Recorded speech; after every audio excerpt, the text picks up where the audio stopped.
The David Pakman Show at davidpakman.com.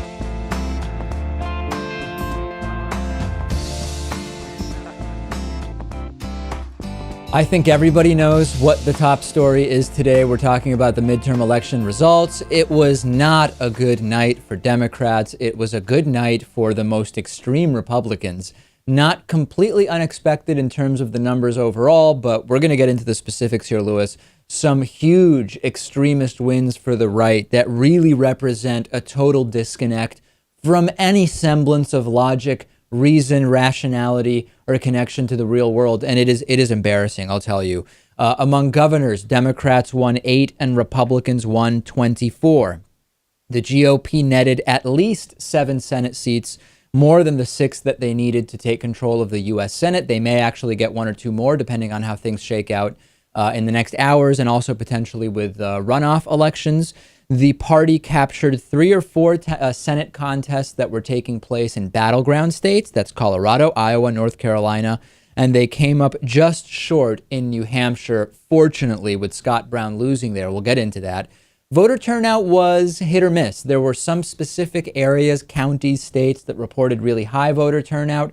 There were others that reported low voter turnout. But what we know is that turnout from progressives was really low. So even in areas where there was high turnout, nationally speaking, progressives, not completely surprising, Lewis, did not get out and in large numbers vote. And would it be your estimate that if those registered voters all went out and vote, I'm just saying registered voters, that we would have different results here? That I don't know. And to be honest, I'm less concerned with that because part of the problem in this country is that not enough people are even registered to vote. The number of people who are even registered is far too low to represent any kind of real significant engagement, broadly speaking. And this is just a disaster. Let's focus just for a second on the good, okay? We had career politician Scott Brown defeated in New Hampshire by Jeanne Shaheen, 52-48. This is good. Scott Brown, of course, winning in Massachusetts, one-term senator there, then lost and subsequently went to New Hampshire and ran there. It's a good thing, Lewis, that we do not have, in spite of the fact that he would be one of the less extreme Republicans that could have been elected, we don't have the return of a career Republican to the U.S. Senate.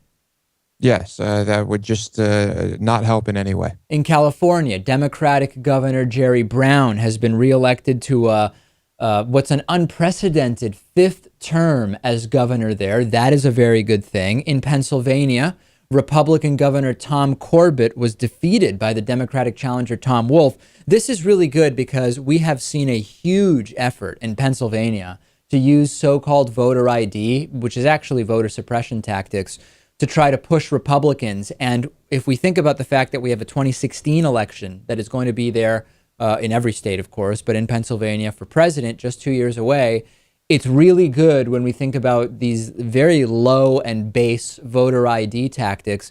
It's good that we're going to have a Democrat there instead of a Republican. Yep, I think even though a lot of these voter ID shenanigans never come to fruition, you never know. It's still better to avoid that. And good news in New Hampshire and Rhode Island as far as the gubernatorial elections where Democratic candidates won there. So there is some good news that took place in the midterm elections, but it was mostly really not good. Let's get into the bad of the 2014 midterm elections. First of all, this is just insanity, ladies and gentlemen. I don't know if we have enough time in the whole program to get to the bad news. Yeah, I'm going to try to only summarize it and touch on a few of the pieces, Lewis. You're absolutely right. Joni Ernst in Iowa, one of the most insane candidates that we've seen in a long time. This makes me question not only the intelligence of voters, and I know that this is, people say, oh, it's elitist to question people's understanding and intelligence when they vote. I'm not even focused on questioning the intelligence. I'm actually questioning the sanity of Iowa voters. Hog castrator who wants to eliminate the IRS and the Department of Education, Joni Ernst won. She won. And we're going to talk more about her a little bit later. Mitch McConnell was obviously reelected in Kentucky over Allison Lundergan Grimes. No surprise. I know we talked yesterday a little bit about this. When you're in the midst of a campaign, you really start thinking we could take down McConnell. but it did not happen. It was not that reasonable. And later on, we're going to talk more about that particular race and the amount of money that was spent there as well. Kay Hagan, the incumbent Democratic candidate, the incumbent Democrat, rather, in the North Carolina seat for U.S. Senate, defeated 49-47. In Texas, the insane Attorney General Greg Abbott, who mostly represents a continuation of the extremist Rick Perry doctrine, crushed Wendy Davis in the Texas gubernatorial race. Scott Walker was reelected in Wisconsin, a total loser who destroyed the economy, promised to create jobs, instead destroyed jobs, attacked labor, won a recall election, and then now has won again, Lewis, 52-47. What are people thinking?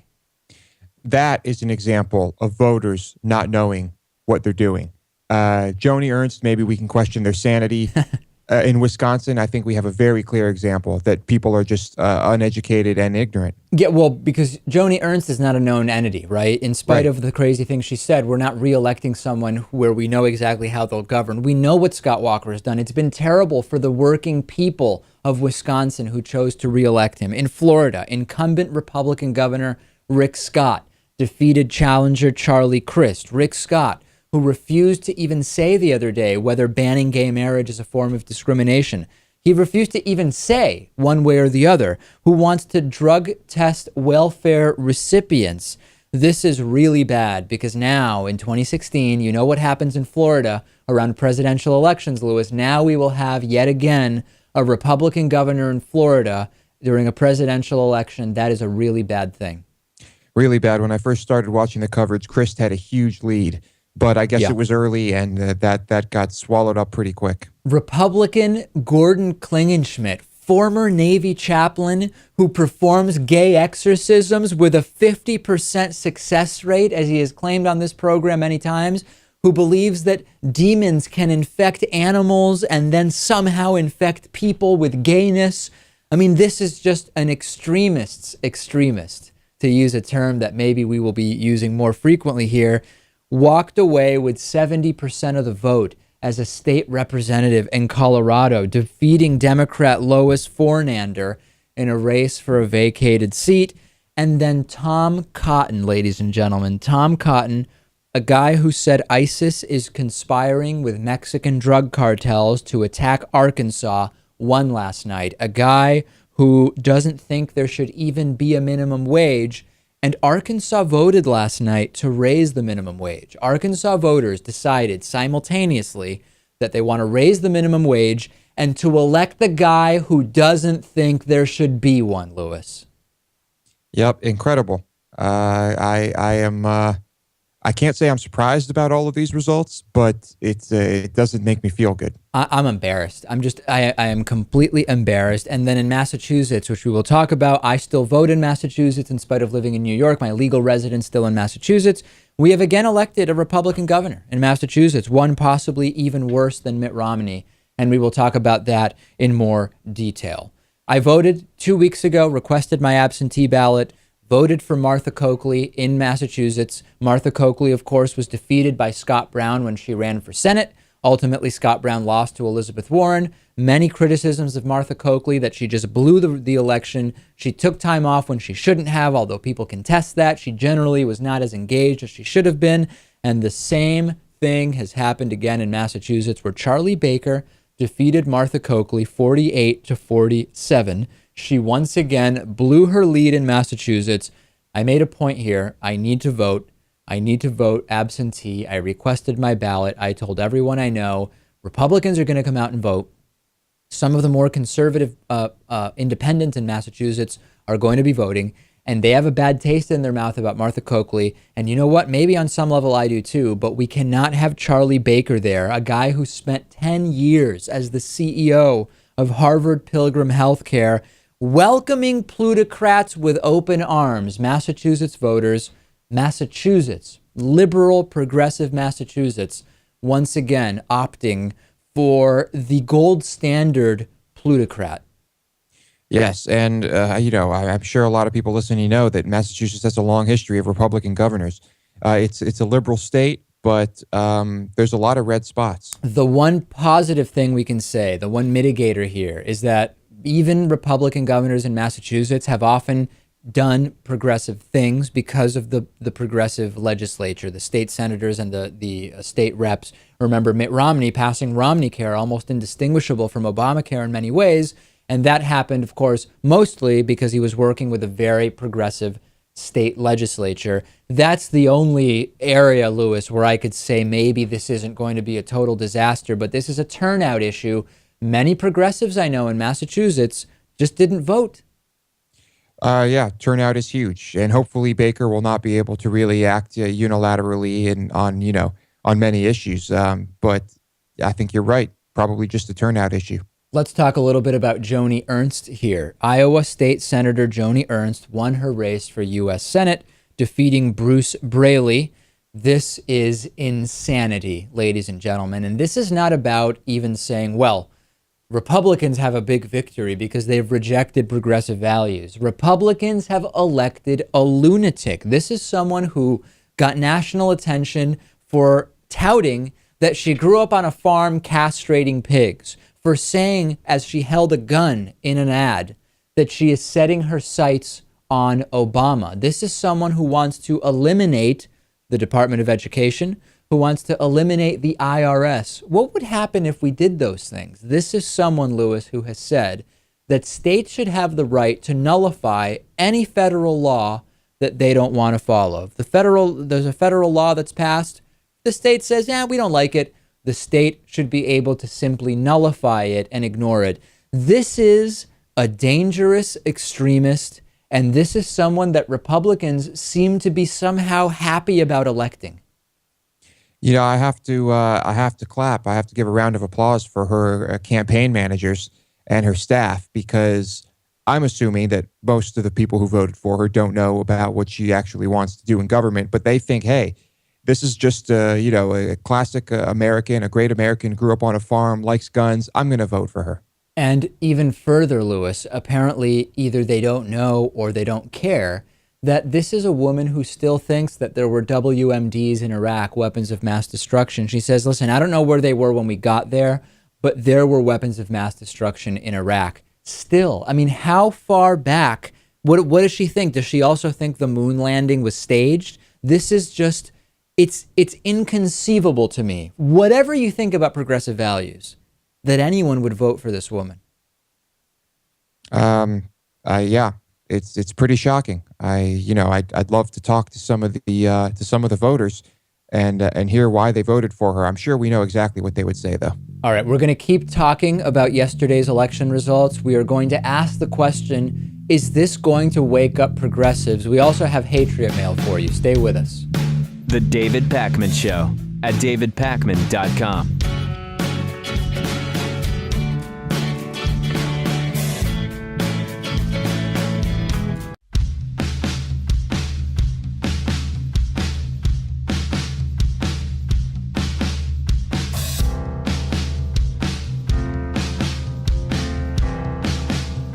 Welcome back to the David Pakman Show.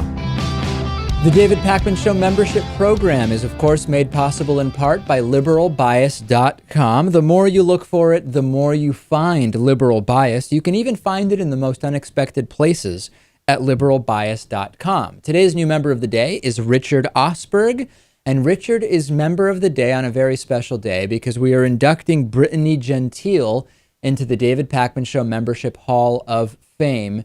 Huge news for Brittany, who now gets a free David Pakman Show apparel item for being with us as long as an entire presidential term, 4 years. And the calendars continue to fly off the shelves. 2015 Hatriot Mail calendars are available. Go to davidpakman.com/calendar15. These things are just awesome, and people are loving them. And speaking of Hatriot Mail, I don't want to delay you any further in getting into this week's episode of Hatriot Mail. If Ayn Rand and Ronald Reagan had a baby and suckled that child off the teat of liberty, its cries would sound a little something like Hatriot Mail. Written by patriots who hate David Pakman. Because America. And because freedom. Okay, today's episode doesn't really require much of an introduction. I don't really know what I could say about it, other than if you don't like foul language, this may not be the right episode for you. This is a very, very angry Hatriot Mail. Let's take a listen. Pac-Man and his little faggot boyfriend are typical liberal cunts.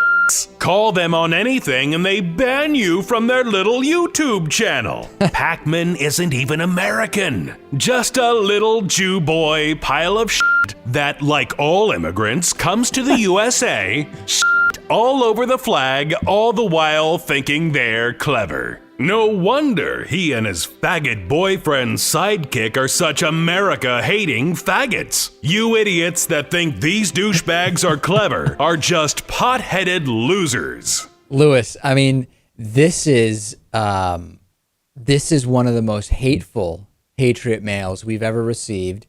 This is real, ladies and gentlemen. Is this the voter who voted for Joni Ernst? I mean, who does this voter vote for? Someone who would say something like this. Who is it that attracts them when they go to the polls?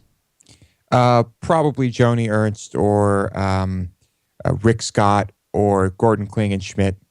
I don't know, but quite a Hatriot Mail. I would like to call that one the faggot edition of Hatriot Mail. Yeah, and it's just, don't people realize that even if they're trying, even if they want their criticism to be taken seriously, right, that this is not the right language to use. If you're not really going to convince too many people with that type of incredibly hateful language, and of course alluding to Lewis and I must be gay because of course we work at the same TV show, and everybody who works at the same TV show is in a relationship. We are un-American because I was born in a different country. These are the same themes that keep coming up. There's something about these themes that the Hatriots focus on when it comes to criticizing the show. The Hatriots are kind of like, have this like a hive mind mentality, I think. Yeah. They just, yeah, it's I don't know.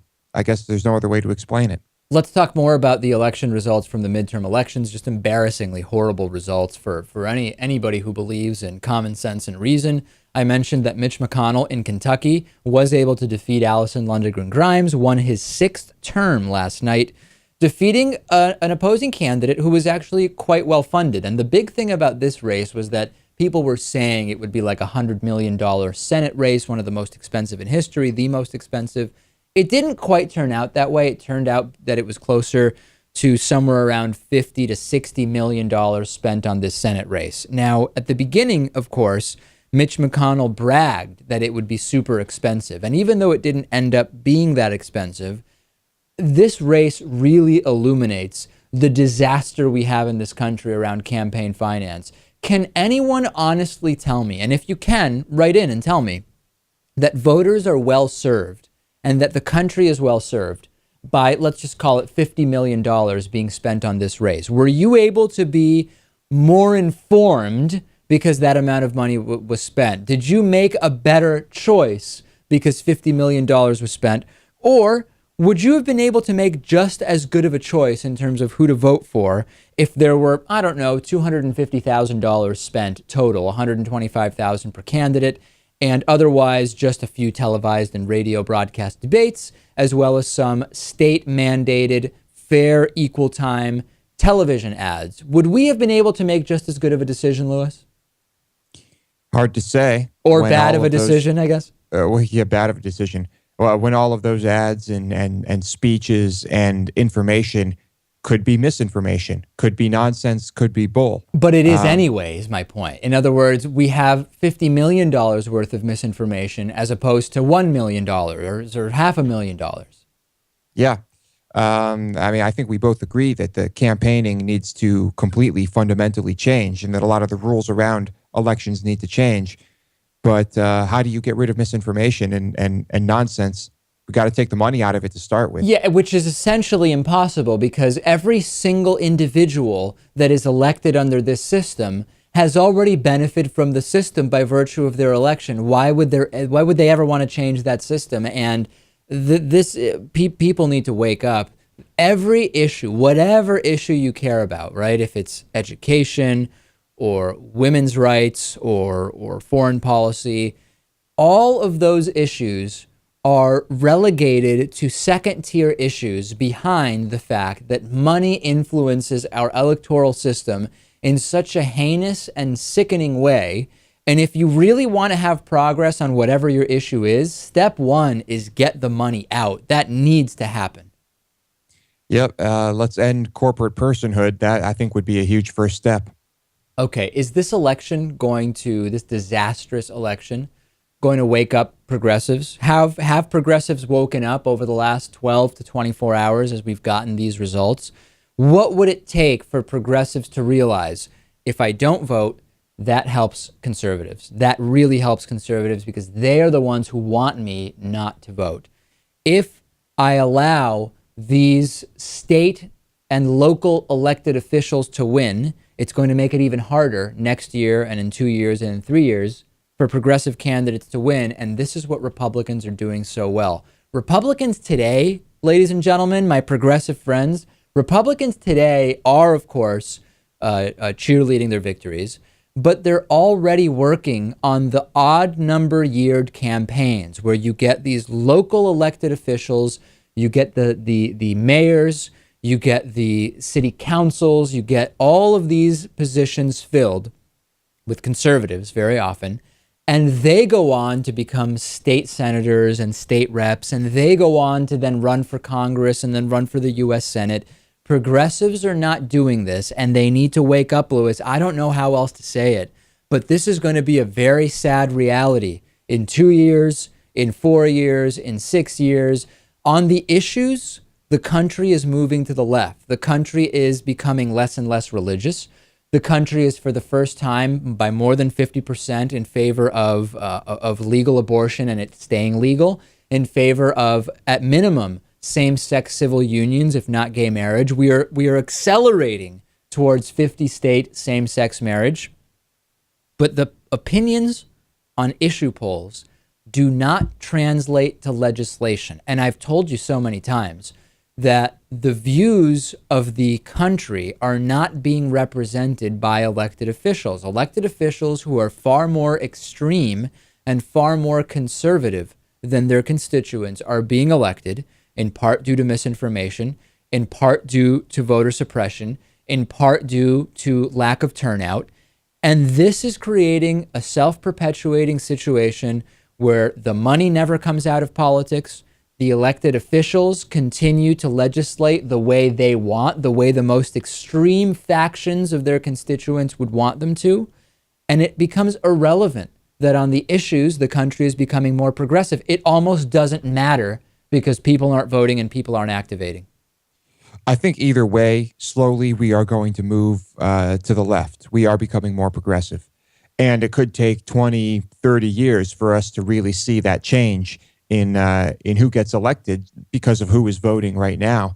But I think ultimately we'll see that change. It's just going to be painfully slow. We know that this was a particularly unfortunate year because of the governors and the senators that happened to be up for re-election, not all of whom are up for re-election every election cycle, that it favored the Republicans strongly. It's possible that in 2016 we will see a shift back in the other direction. But the problem is that shift is not going to be nearly big enough. Whatever shift would naturally happen as a result of the sort of staggered elections that take place, if progressives activated today around local races, the number of people in the farm league, so to speak, that would be ready to go to the big leagues in 2016 would be larger. There's just no way of denying this. And it's sad, Louis, I talk to my progressive friends, and they're so progressive on the issues, but they don't get that the ground game needs to be happening every single year.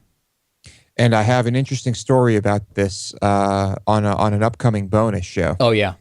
About a local campaign that I kind of witnessed here in Austin, and it's pretty interesting. All right. Remember that the Hatriot Mail calendars are available for free with a yearly membership if you go to davidpakman.com/calendar15. You can also follow me on Twitter at twitter.com/dpakman, and give us a like on Facebook while you're at it. Facebook.com/The David Pakman Show. /David Pakman Show. We will be back after this We have so much more to talk about on this day after the disastrous, embarrassing midterm election.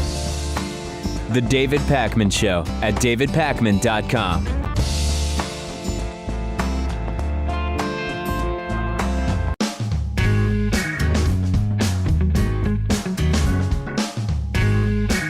Welcome back to the David Pakman Show.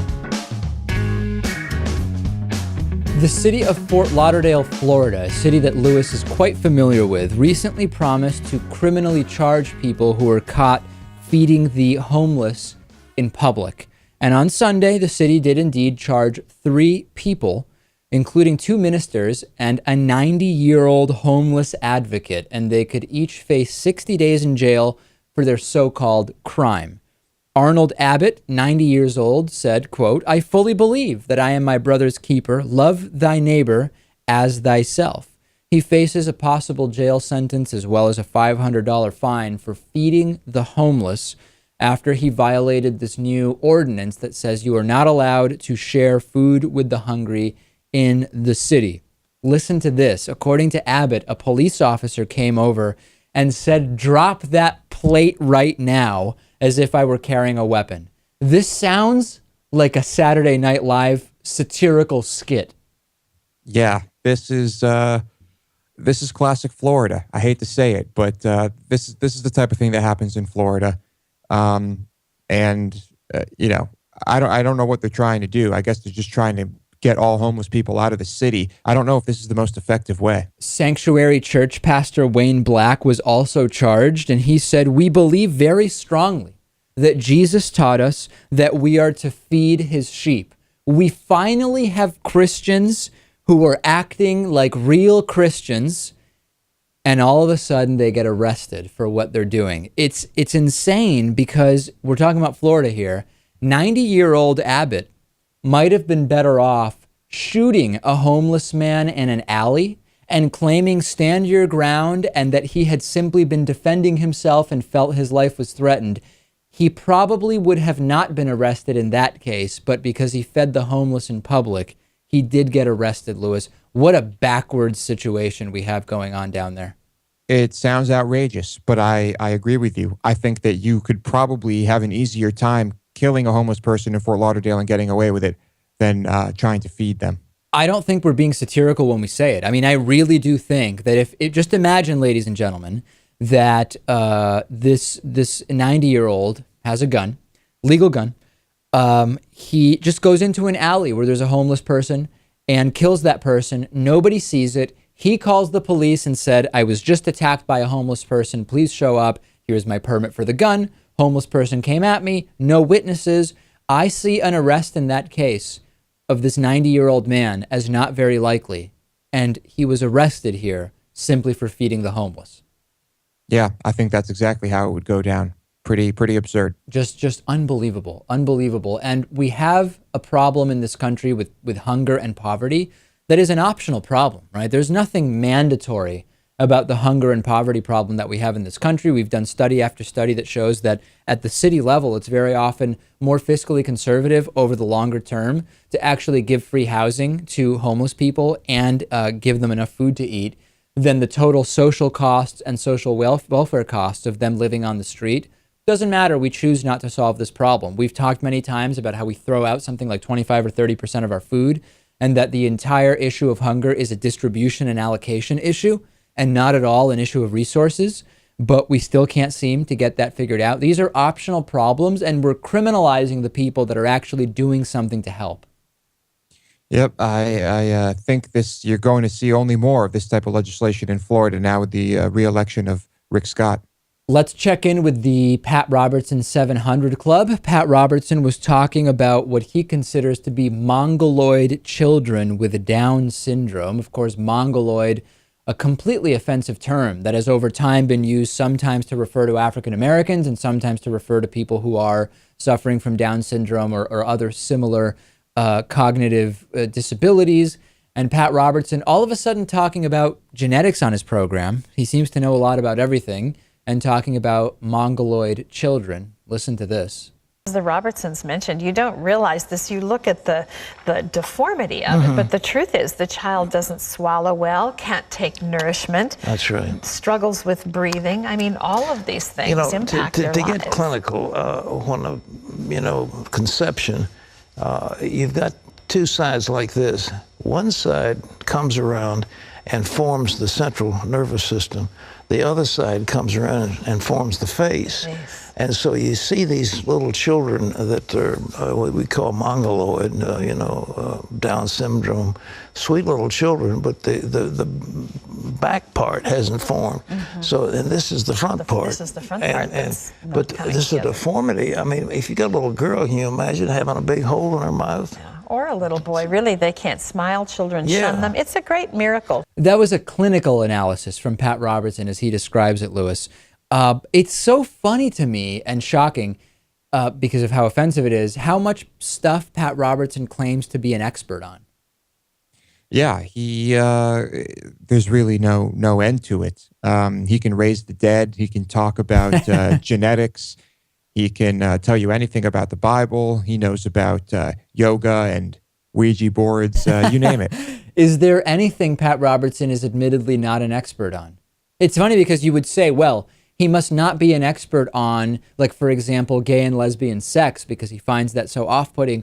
Oh, no, ladies and gentlemen, there is no greater expert on those issues than Pat Robertson. We've heard him talk about the specifics many, many times. Yes, a lot of those really anti-gay people we've talked to seem to know a lot about it.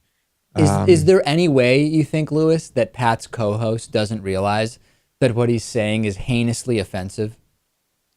No. I've seen some of his co-hosts look very uncomfortable after some of the things he's said, and I think they just can't really correct him or do anything about it. Yeah, I am genuinely curious as to how much longer Pat Robertson is going to be doing this program. Do you think that Pat Robertson will ever retire, or he will do this program until he passes away?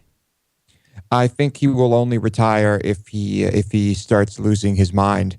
Lewis, have you seen his program for the last 20 years? How could you argue he hasn't already lost his mind? I know you think it can't get any worse, but I assure you it can. I think he will probably do this as long as he can. I wonder what the succession plan is. You know that they have a succession plan in place at the 700 Club for when Pat is no longer the host. What do we do? Who replaces Pat? What's the scene? What's the story that we tell the audience? I'm so curious as to what that story looks like. Just amazing stuff.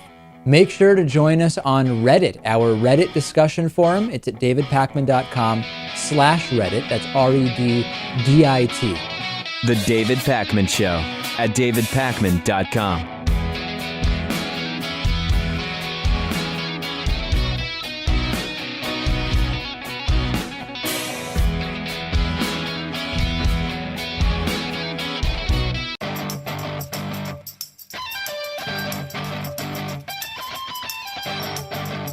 The David Pakman Show at davidpakman.com. A religious zealot, as they were described by someone who knew them in Oklahoma, nearly beheaded an acquaintance in a brutal slaying after watching Christian videos, according to police. This is Isaiah Marin, who was playing cards with his brother and the victim, 19-year-old Jacob Crockett, at an apartment. Police said that the 21-year-old Marin was watching online videos, quote, related to his Christian beliefs and the book of Matthew before he picked up a sword and started swinging it around. His brother told him to be careful, and then he told police that Marin stabbed Crockett in the chest. Marin's brother said that the suspect had argued with Crockett in the past because the victim and his brother Jesse were, quote, practicing witchcraft, and Isaiah had strong Christian beliefs. Samuel Marin fled from the apartment, according to police, and his brother ran after him and promised to explain why he had killed the teen in letters from jail. Police said Isaiah Marin called 911 and confessed that he had, quote, murdered someone before rambling about magic and sacrifices. Marin told dispatchers, I hacked them to death with a machete. Police eventually found him along a state highway covered in blood and carrying a long knife. His brother described him as a heavy drug user and a religious zealot. Police say that the case had no religious implications and was not related to recent beheadings by Islamic extremists. Why are there no religious implications unless it's ISIS or Muslims? And what I say is this. I am not saying that this individual was not clearly mentally disturbed, as all the evidence seems to suggest. But what I'm saying rather is, why is the religion more to blame when it is ISIS or Muslims compared to when it is Christianity? I think in both cases, we have religion being used by individuals who are probably somewhat mentally affected or disturbed to commit violent acts. In both cases, you would think that we have to say, well, the religious aspect is not a zero factor. Agreed. I think if it were someone who, let's say, were Muslim and were still clearly mentally ill, but was just happened to be Muslim, I think that would be a huge part of the discussion. And I think both the officers and media would say that religion was a much bigger factor in that case. Yeah, clearly, no doubt. I think people leave it out here because we're in America and he's Christian, but there's drugs involved and there's mental illness involved, so it just kind of gets pushed aside. The filter is completely different. And the other thing that continues to boggle my mind here is this: because of his Christianity, if we're to believe what the alleged perpetrator here said, because of his Christianity, he was really against the witchcraft that people he knew were supposedly involved in, because they're against witchcraft. At the same time, we have people like Pat Robertson talking about faith healing and raising the dead and demons and Ouija board and Harry Potter and yoga. How is it that they're both against witchcraft based on their Christianity, but believe in all this stuff that is really not very different than witchcraft, also based on their Christianity? Because if you do it in the name of the Lord and the Lord gives you the power to do it, I guess it's okay. But witchcraft, let's say a witch raises the dead, that's got to be the work of the devil. Yeah, sounds like there's a lot of gray area there. Very, very unusual story written up on Raw Story about a SWAT team that was called to what I can only describe as a dog poop dispute, and SWAT ended up killing the dog. We've had some stories about law enforcement killing animals where they arguably did not deserve to be killed. In many cases, it's pretty obvious that they didn't deserve to be killed, and this is one of the most bizarre stories along these lines that I've ever heard. Police in Racine, Wisconsin, have now promised an internal review after a bizarre neighborhood dispute ended with a SWAT team killing a family pet. Resident Kim Polk told WITI that it all began when a neighborhood man's dog went to the bathroom number 2 in her yard one afternoon. Quote, his dog proceeded to soil my grass, and I asked him, are you going to pick that up? Because I don't want that sitting on my grass. She said the man responded by kicking the dog poop into a pile of leaves that she was raking, and then threatening her family's dog with a bow and arrow. When Polk's husband went to talk to the man about the confrontation, she said he came to the door armed. He closed the door and came back to the door with a machete in his hand, a very long machete. So at that time, my husband backed up off the property and I had my daughter call the police, according to Polk. Disturbing cell phone video has now been posted on YouTube. It actually shows SWAT showing up, taking cover behind an armored vehicle when a small dog runs out of the suspect's home. The dog appears to turn and head back to the home after seeing the armored vehicle, but officers quickly fire at least 2 shots and the dog falls to the ground. Let's take a look. We got the dog.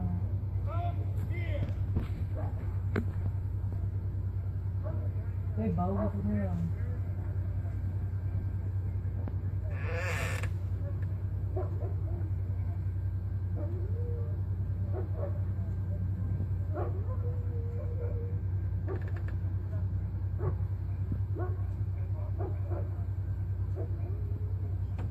Oh, think about that life.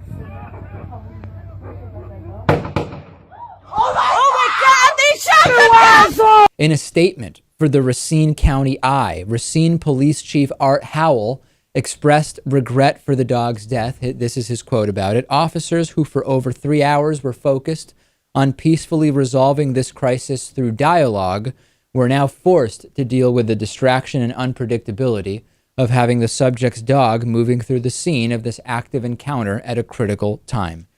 This is a sad state of affairs, Lewis. A dog poop dispute leads to a man wielding a machete And subsequently, when SWAT shows up, they kill the dog.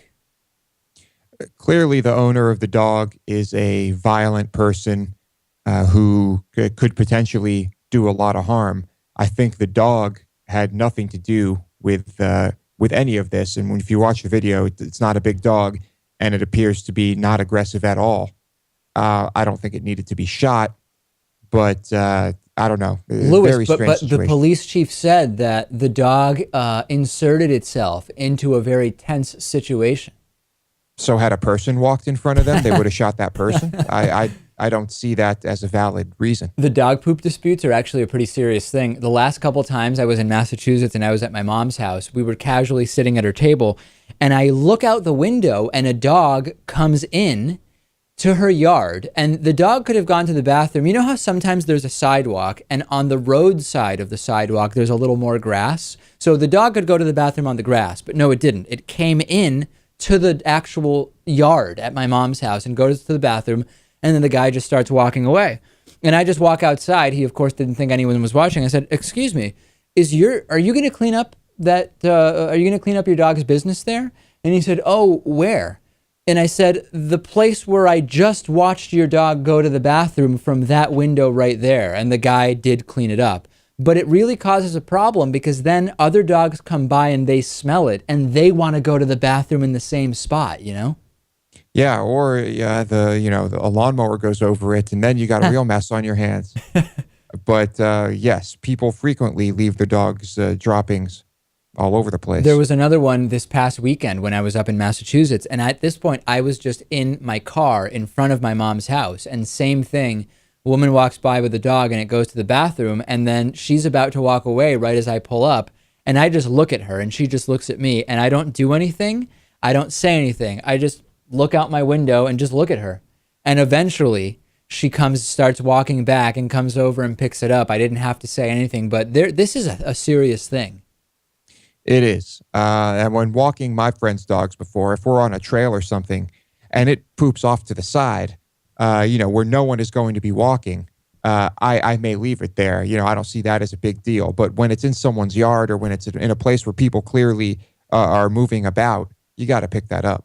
All right, we had a departure last week from Hatriot Mail, and we have something very similar in today's voicemail. Today, of course, our voicemail number remains the same as it has been for years, 219-2-DAVID-P.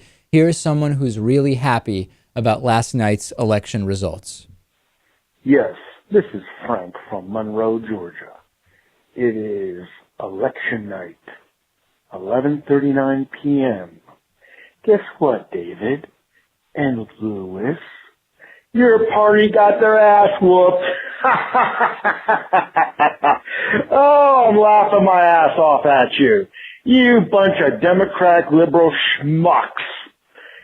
Oh, Obama, our savior, our God, Obama. Yeah, it goes on like this for several minutes. Sir, if for you what is fun is seeing a hog castrator who still thinks there were weapons of mass destruction in Iraq win, and subsequently at 11:39 at night, start leaving long voicemails for radio and television programs that have a different political view than yours, then by all means, you're far more easily entertained than I am. And for that, Louis, I can only congratulate this individual. I kind of wish I had that. I don't know. I wish I was that happy. Even if the Democrats swept, I wish I could be that happy. This guy's on cloud nine. Good for you. It's incredible to me. If you can be happy with the candidates that were elected on the Republican side yesterday, then you have a lot to look forward to, sir. And I thank you for leaving that voicemail. On today's bonus show, Ebola spreading in Sierra Leone, landing a probe on a comet, and a Navy SEAL tells 60 Minutes about the bin Laden raid, or maybe not. Maybe we'll hear from Louis about his interesting campaign run-in Austin, Texas. What will the stories be on the bonus show? You will not know until you tune in. Go to davidpakman.com/membership to become a member, or I have my calendar here. Go to davidpakman.com/calendar15 to sign up for membership and get a free Hatriot Mail calendar while doing that. Talk to you on the bonus show.